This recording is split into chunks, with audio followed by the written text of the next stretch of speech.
I was 18 years old. I was a senior in high school when I started having run-of-the-mill diarrhea. I didn't think anything of it.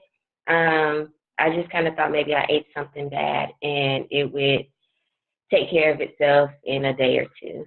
After about a week with the diarrhea, still very frequently, very urgent, I still didn't think anything wrong. I was young. I didn't think anything was wrong until I started losing weight. I wasn't trying. It was around Christmas of my senior year. I started losing, at first I lost 10 pounds, and then I started losing 20 pounds. And then I started thinking, okay, maybe something is wrong here. I didn't start having pain associated with the disease until about March of the following year. And that's when I decided to tell my mom that something was wrong because the pain was intense and I couldn't control it. She right away didn't get alarmed. She just would give me like ibuprofen and tell me to go lay down and take a nap or something. So after about a month of that, she decided, okay, maybe something is going on. Let's take you to your doctor. I was still seeing my pediatrician at the time. What he did was a stomach evaluation. So he just pushed on my stomach a little bit to see if it was tender or if it was numb or if it was hurting. But he, it was outside of his expertise. So he sent me to a GI for the very first time. The GI right away kind of was like, I'm thinking I know what this is, but I have to do a few tests just to be sure.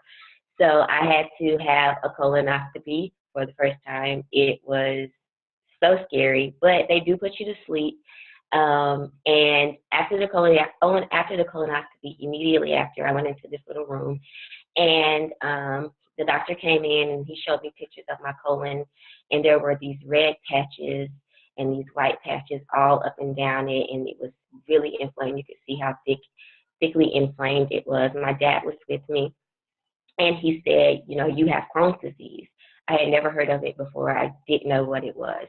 And so my doctor was like, well, what is that? And so the doctor told us, it's incurable. She'll have it for the rest of her life, but there are options, there are treatments. It was scary. I will admit. I mean, here I am thinking that I, was gonna just live the rest of my life and a long time before I would have to do anything like this. But I was put on some pills. I'm sorry, I don't remember the name of them, but they were supposed to do the same thing as what I'm on now does, which is suppress my immune system and help me fight the inflammation. It didn't work out. I was in and out of the hospital the first year of having Crohn's, probably a dozen times, for pain that I couldn't control and various other reasons. Over the years, it's been 9 years since I was first diagnosed. I've had surgery 3 times. The first surgery was a resection surgery where they went in and they removed the foot of my colon because it was too damaged to be repaired. The second time was 5 months later. I had an obstruction, so I was completely blocked and I was not passing any food, not passing any gas or anything.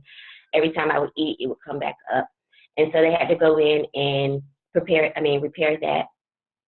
And recently in January, I had to have another resection surgery. So that's 3 surgeries for me, and they removed 6 inches this time of my colon. Um, the recovery for a bowel surgery is insane. It is one of the most dreadful, painful things you will ever have to experience. But I was not obedient with my doctors. In the beginning, I didn't stay on top of my medications. I thought I'm young. I can do what I want to do. I can overcome this. And I didn't do what I was supposed to do. And that led to me having inflammation that couldn't be reversed. So that's, my personal, and I could talk for days about it. It's a really, really, really serious disease, and it's a really terrible disease. I would not wish it on my worst enemy. Um, but if you stay on top of, what they tell you to do, if you try your best to keep a positive mindset, and as I said in the questions, if you are ever feeling depressed or anxious or any type of, mental state you know, that you don't feel like it's right, please go talk to somebody. Please go see somebody. It's okay. When you have a chronic illness, it's bound to come up at some point because you're dealing with so much on a daily basis. The things that I do now to try to keep myself healthy is diet. I have cut out pork. I have cut out red meat. I try my best not to take in a lot of fatty foods, so I eat a lot of baked foods. I eat vegetables, but I have to make sure that they're cooked or steamed. And I take Cimzia now, which is a shot that I give myself in the leg or stomach. I give myself two once a month. And it's been working out pretty good so far. I've been feeling a lot more like myself. But as I said, if there's anybody out there who has been newly diagnosed or you've even had the disease for a while, you know, please stay positive. Do as much research as you can about the disease. And as I stated before, I cannot tell you how many times I've been to the emergency room. I cannot tell you how many times I've been in the hospital. But I'm glad that I took those steps because I'm here, you know, for my daughter, for my husband, and I'm thankful for them because it has not been easy on all of us or any of us. But it can be done. It can be done if you have good people in your corner, if you have a good support system, if you are, you know, positive.